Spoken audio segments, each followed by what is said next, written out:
ಮೇ 3, 2026ರಂದು ಯಾರೆಲ್ಲ ವಿದ್ಯಾರ್ಥಿಗಳು ನೀಟ್ ಪರೀಕ್ಷೆಯನ್ನ ಬರೆದಿದ್ರೋ ಅಂತಹ ವಿದ್ಯಾರ್ಥಿಗಳಿಗೆ NTA ನ್ಯಾಷನಲ್ ಟೆಸ್ಟಿಂಗ್ ಏಜೆನ್ಸಿ ಮಹತ್ವದ ಸಂದೇಶವನ್ನ ಕೊಟ್ಟಿದೆ. ಆ ಪರೀಕ್ಷೆ ರದ್ದಾಯಿತು, ಆದ್ರೆ ಆ ಪರೀಕ್ಷೆಯ ಅರ್ಜಿ ಶುಲ್ಕವನ್ನ ಮರುಪಾವತಿ ಪಡೆಯೋದಕ್ಕೆ NTA ಅವಕಾಶವನ್ನ ಮಾಡಿಕೊಟ್ಟಿತ್ತು. ಮತ್ತೊಂದು ಕಡೆ ಅದರ ಅವಧಿಯನ್ನ ವಿಸ್ತರಣೆ ಮಾಡ್ತಾ ಇದೆ. ಜುಲೈ 7 ರಾತ್ರಿ 11:50 ಕೂಡ ನಿಮ್ಗೆ ಸಮಯಾವಕಾಶ ಇರುತ್ತೆ.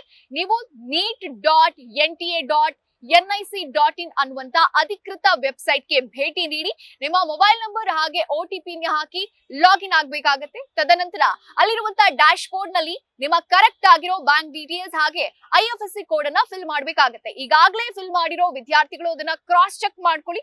ಯಾಕಂದ್ರೆ ಇನ್ ಕೇಸ್ ಆ ಡೀಟೇಲ್ಸ್ ತಪ್ಪಾಗಿ ಬೇರೆಯವರ ಖಾತೆಗೆ ಹಣ ಹೋದ್ರೆ ಅದಕ್ಕೆ ನಾವು ಹೊಣೆಗಾರರಲ್ಲ ಅಂತ NTA ಹೇಳ್ತಾ ಇರುವಂತದ್ದು.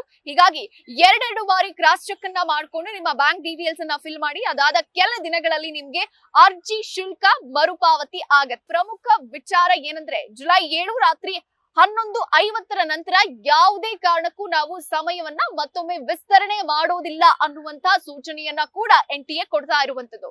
ಸೊ ಸ್ಟೂಡೆಂಟ್ಸ್, ಯಾರೆಲ್ಲ ರದ್ದಾಗಿದ್ದಂತ ನೀಟ್ ಪರೀಕ್ಷೆಯನ್ನ ಬರೆದಿದ್ರೋ ಅವರಿಗೆ ಅರ್ಜಿಯ ಶುಲ್ಕವನ್ನ ಮರುಪಾವತಿ ಮಾಡೋದಕ್ಕೆ ಇದೊಂದು ಗೋಲ್ಡನ್ ಆಪರ್ಚುನಿಟಿ ಅಂದ್ರೆ ತಪ್ಪಾಗಲ್ಲ.